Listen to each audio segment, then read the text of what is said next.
Well, welcome to the Startup Espresso. I'm Hall T. Martin, the host of the show, where we talk about raising funding for your startup and the time it takes to have an espresso. I hope you enjoy this episode.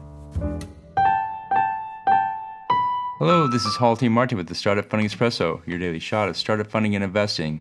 There are many metrics you can use to guide your startup. In the growth stage, start with your key metric that captures what drives growth. You can either focus on the total number of users or look at the total number of actions the user takes. Look for the value that is created and tie your metric to it. This is typically not revenue, but rather what drives revenue. In a SaaS business, it's the number of contracts signed. In a marketplace business, it's the number of transactions. In a mobile app, it's the number of active users. Set a goal to reach each month. Run a series of cohorts in which you apply an action and measure the impact on the metric. As the business grows, you may need to capture a second or third metric to understand what actions provide the best growth. You can apply this method to retention to identify the actions that provide the greatest return. Thank you for joining us for the Startup Funding Espresso, where we help startups and investors connect for funding. Let's go start estimates of the day.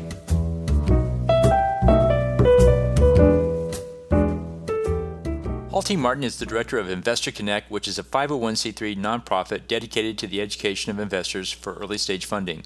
All opinions expressed by Hall and podcast guests are solely their own opinions and do not reflect the opinion of Investor Connect. This podcast is for informational purposes only and should not be relied upon as a basis for investment decisions.